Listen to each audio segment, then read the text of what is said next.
Good morning, class ninth. Here we are with you all with the first chapter, The Lost Child, from your book Moments, and this is written by Mulk Raj Anand. He's famous writer of English in India, which presents truly the picture of Indian scenario is presented through his story. Typical Indian families atmosphere and what he observe in his surroundings, village, cities, that is presented by Mulk Raj Anand's stories. The Lost Child is a story of a child where he is going to a fair with his parents, and there he got lost.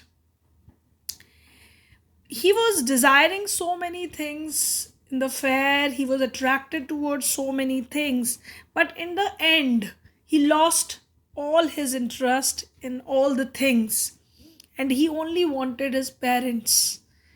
Let's move on to your chapter and let's find out what made him reach that situation where he don't want anything else, whether it is balloons, whether it is sweets or anything else, but he wanted his parents.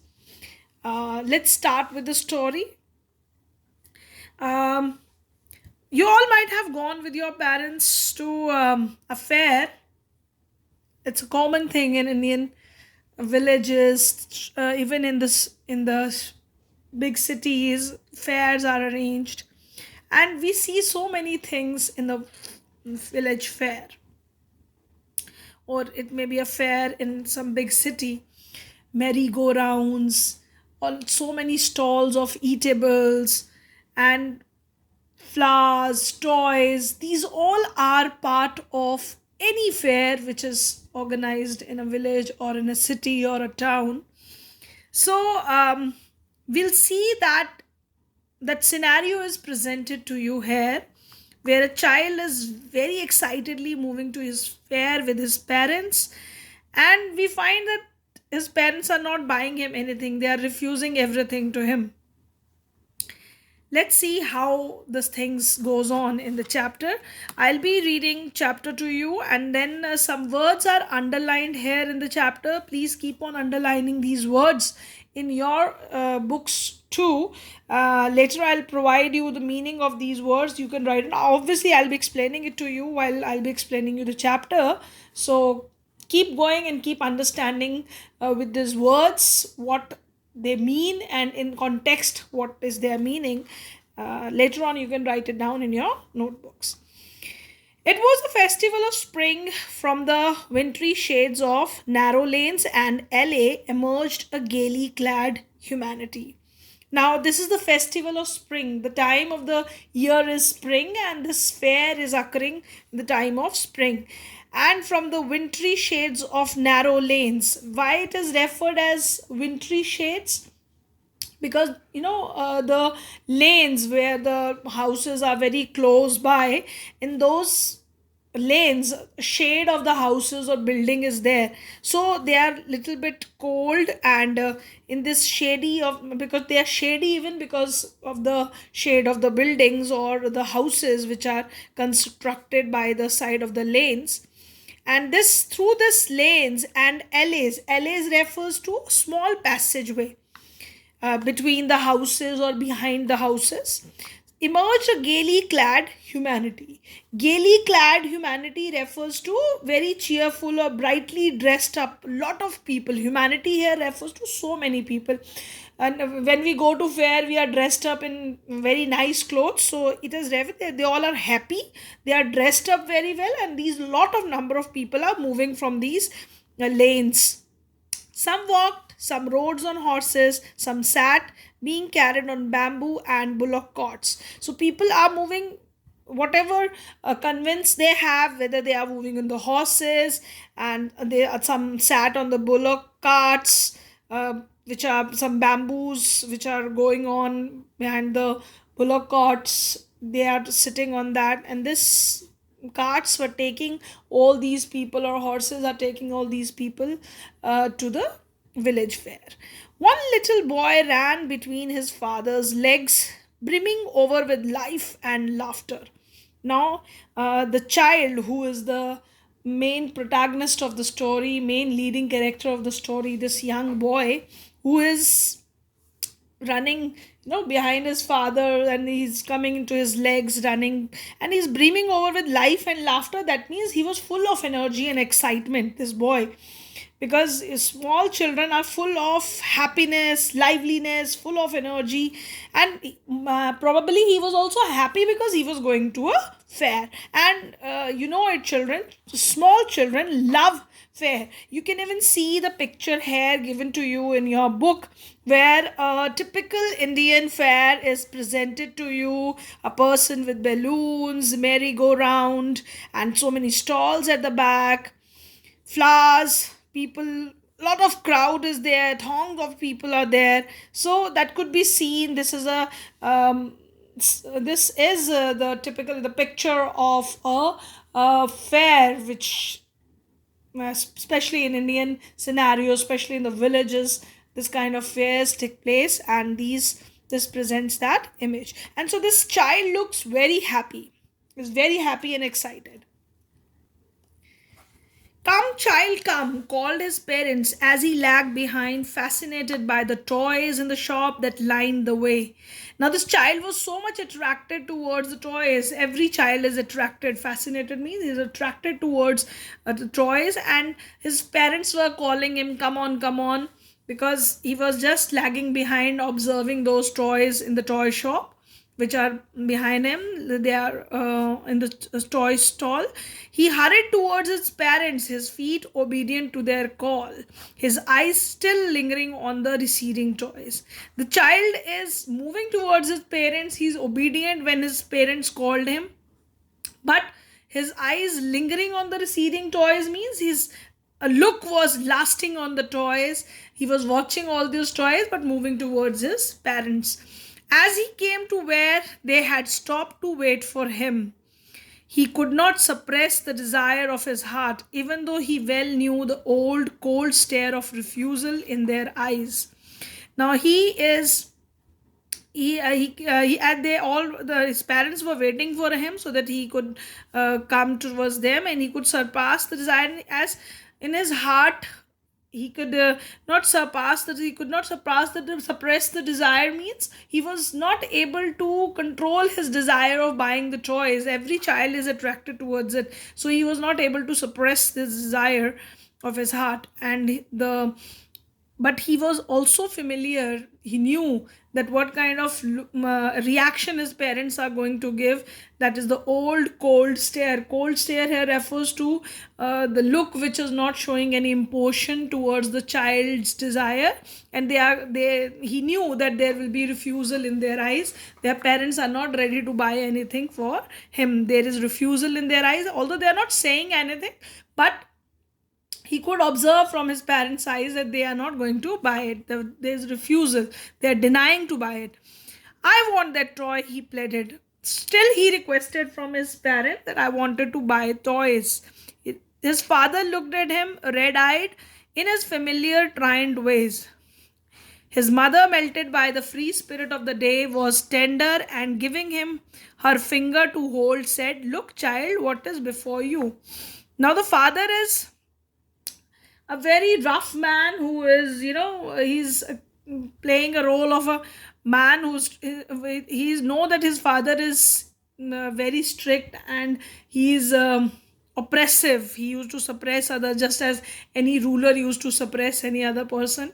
So that's why the word tyrant is used here, where his father seems to be very dominating, and his red eyes also symbolize that. So his father character is presented here as that of a strict man, and but his mother is melted by the free spirit of the day. She is very much happy, and the day is very happy, so she simply give her finger to the child to hold her hand, and she said that, "Look what is before you." She wanted to divert his attention from the toys to some other thing. It was a flowering mustard field, pale like melting gold, as it swept across miles and miles of even land.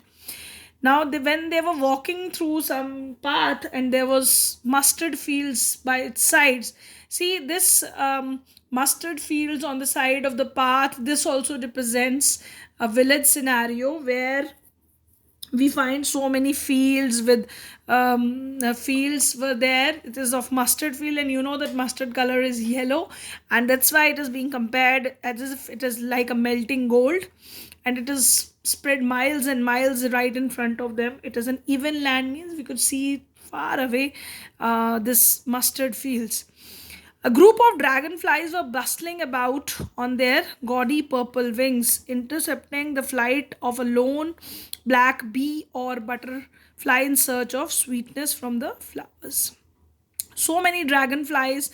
Now this represents you the scene of a typical village field where we can see the dragonflies on the with their purple wings. They were coming in between the black bee and the butterflies, which were less in number, but dragonflies are more in number. They were searching for the sweetness from the flowers.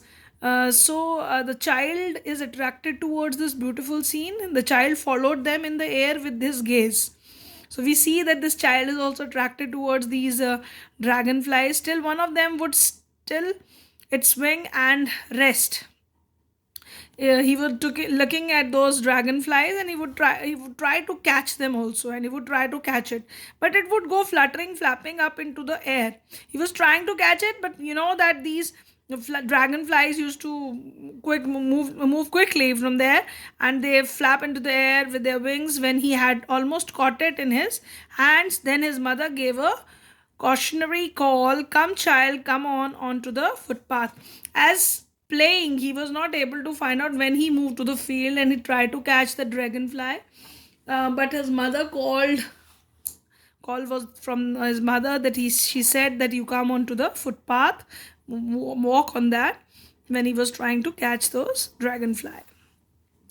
Through this paragraph, we find that innocence of the child who is attracted towards nature and these beautiful objects of nature and the creatures. He ran towards his parents gaily and walked abreast of him for a while, being, however, soon left behind, attracted by the little insects and worms along the footpath that were teeming out from their hiding places to enjoy the sunshine.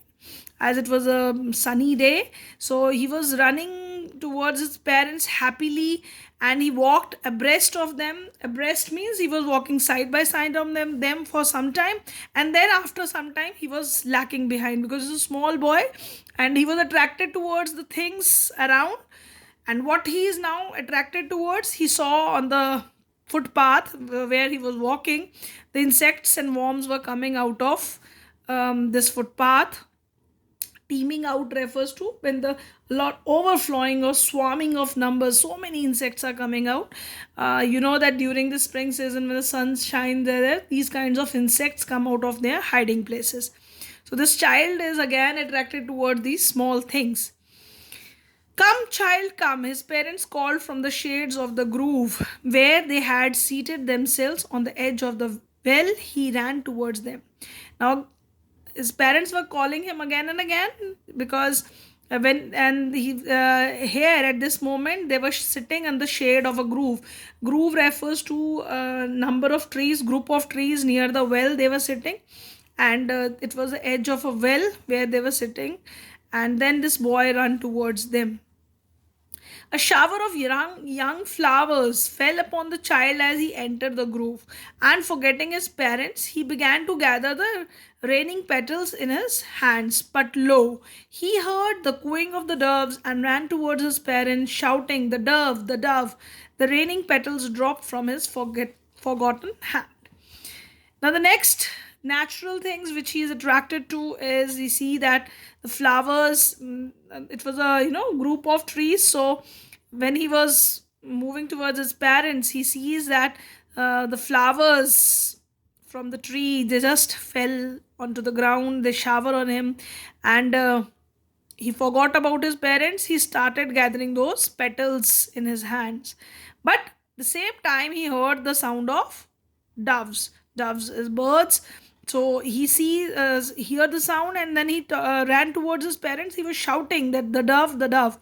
So the petals which he has collected in his hand, they fall from his hand. Forgotten hands refers to, because now he is attracted toward the doves, and he is forgotten about what was there in his hand, so they fall from his hand. That's why it is referred as forgotten hands. He forgot that what was there in his hand. So we see here that how this child is attracted towards all the beautiful things around him. He's looking at them and he's attracted towards them. He wanted to play with all these things. Come, child, come, they called to the child, who had now gone returning in the wild capers round the banyan tree, and gathering him up, they took the narrow, winding footpath which led to the fair through the mustard field. Now, again, his parents were calling him. They called to the child, who was now gone running to a wild capers, because he was earlier watching the collecting the flower petals, and then he watching the doves, and then there was a wild capers. Capers is a kind of perennial plant which was around the banyan tree there, and gathering him up, they took the narrow. Now gathering him up means they just collected their child, and they moved to the broader, they took the narrow widening footpath which lead to the fair through the mustard fields. Now they were earlier walking on the footpath, and now they were on the widening footpath which was going to the fair. So this shows the way through which these people were moving to the fair, and this way was very beautiful, presenting typical Indian scenario. In the fields, butterflies, dragonflies, flowers, banyan trees, well, typically it is representing the scenario of a village. As they neared the village, the child could see many other footpaths full of throngs converging to the whirlpool of the fair, and felt at once repelled and fascinated by the confusion of the world he was entering. Now, they were just near the village, that the child could see other footpaths also, which were full of throngs. Throngs refers to a lot of crowd, large number of crowd, converging to the whirlpool of the fair. Converging here means they were moving to the whirlpool of fair, where the fair is taking place. All the footpaths were taking that, moving with so many people on the footpaths, moving towards that site of fair. And he felt at once repelled and fascinated. First he repelled, he drive back with the so many people at one place, and then he was fascinated, then he was attracted by the confusion of the world he was entering. This was a different new world for the child, full of attraction, where he is now going to enter, because he is going to see so many new things there in the fair. The sweetmeat seller hawked gulab jamuns, rasgulla, barfi, jalebi at the corner of the entrance, and a crowd pressed round his counter at the foot of an architecture of many colored sweet, decorated with leaves of silver and gold. The child stared open eyed, with his mouth watered for the burfi. That was his favorite sweet. I want that burfi, he slowly murmured. Now, these are all Indian sweets: gulab jamun, rasgulla, barfi, jalebi. So, there was sweet meat seller. He was hawking, and he was saying at the corner of the entrance where the fair was there, and so many people were around his counter. At the foot of the architecture of many colored sweets, this sweets were decorated so beautifully with silver and gold leaves on it, and child was looking at those with attractive eyes. His eyes were opened, his mouth was watering, because he wanted barfi, which was his favorite sweet, and he asked for that. I want that barfi, he slowly murmured, but he half knew, as he begged, that his plea would not be heeded, because his parents would say he was greedy. So, without waiting for an answer, he moved on. The child asked for that burfi, but he already knew that his parents are not going to buy that for him, and they are going to call him greedy. And they, without their waiting for their answer, he started moving. So again we find that the parents are not fulfilling his desires, whatever he wanted in the place, but still he was looking at the things very with mouth watering burfi. He was looking at it when, and then he started moving. And then what next he see is a flower seller hawked a garland of gulmohar, a garland of gulmohar. The child seemed irresistibly drawn. Now he again next he saw a flower seller who was selling gulmohar, a garland of gulmohar. He was selling that, and he went towards the basket where the flowers lay heaped and half murmured. Now he was there was a lot of flowers which were in these baskets, and he wanted that garland from it, but he well knew his parents would refuse to buy him those flowers because they would say that they were cheap. So without waiting for an answer, he moved on. So these are the kind of excuses his father parents are going to make. He knew that. So again, without waiting for their answer, he asked for it, but he know that their parents are going to refuse it. He started moving on. A man stood holding a pole with yellow, red, green, and purple balloons flying from it. The child was simply carried away by the rainbow glory of their silken colors, and he was filled with an overwhelming desire to possess them all. But he well knew his parents would never buy him the balloons because he would say he was too old to pay with such toys. So he walked on further. Now, next, what he saw was balloons. Different color balloons were yellow, red, green, purple, and you know that children are so much attracted towards balloon, and they referred them as rainbow glory of the silken colors. Rainbow glory, you know that in rainbow so many colors are there, so that's why it's being compared with rainbow glory of their silken colors. Silken colors means the bright color of the balloons are referred here. And there was an overwhelming desire. He was, his desires were overwhelming. They're coming out to possess them all. He wanted to buy them all. But again, he knew his parents that they would never buy him balloons. And what they are going to say this time, that he was too old to play with such toys. So he walked on further. The child know his parents very well that they are not going to buy him anything. So he's looking at it. We could see the child's desire for all those things, but he knew his parents also, and so he is moving on his own, although he wanted them. The next is a snake charmer stood playing a flute to a snake which coiled itself in a basket. Its head raised in a graceful bend like the neck of a swan, while the music stole into its invisible ears like the gentle rippling of an invisible waterfall. The child went towards the snake charmer, but knowing his parents had forbidden him to hear such coarse music as the snake charmer played, he proceeded further. Next, what he observed was a snake charmer who was playing a flute. You know that when he used to play flute, the snake used to dance, and the snake was in the basket. We could see such scenes in the fair earlier. This where the snake charmer, this was Indian culture. The snake charmer used to move in the fair, and there they used to play the flute, and the snake used to dance. And its neck of the snake, the snake is raised with his raised head. His raised head look like as if it's the neck of a swan. Just as a swan has a long neck, it's being compared with swan's neck.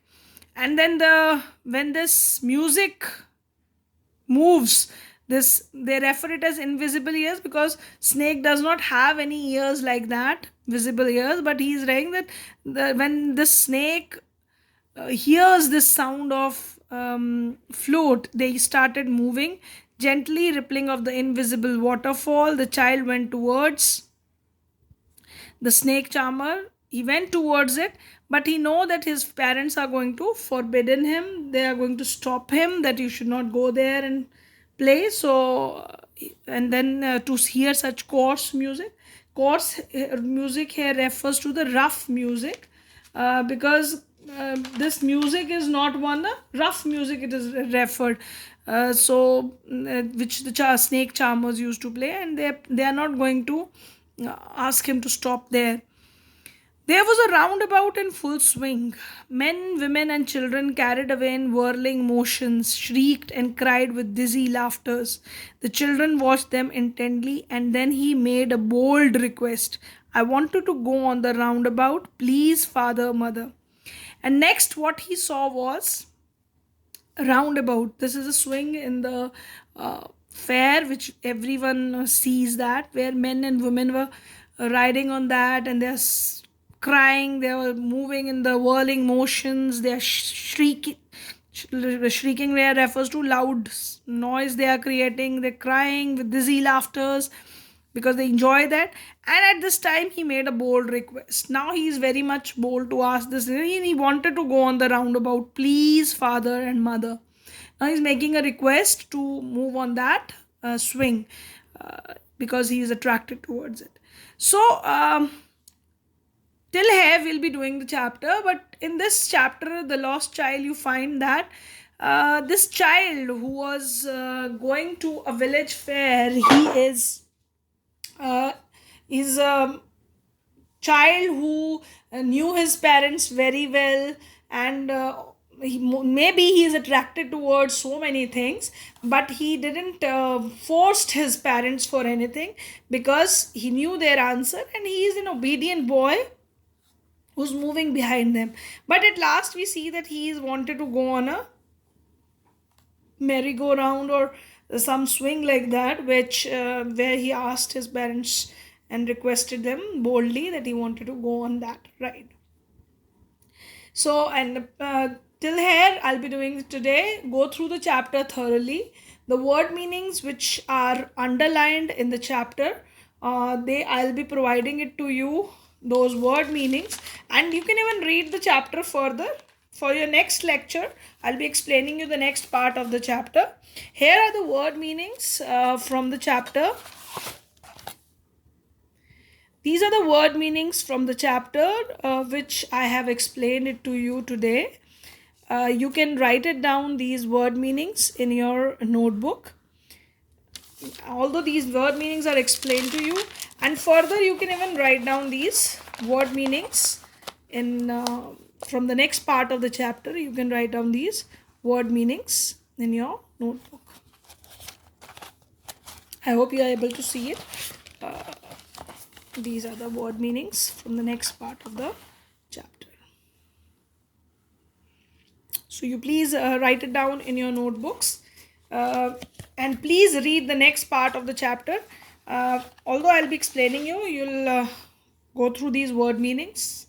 Thank you, class. Thank you very much. Read the chapter, The Lost Child. Thank you.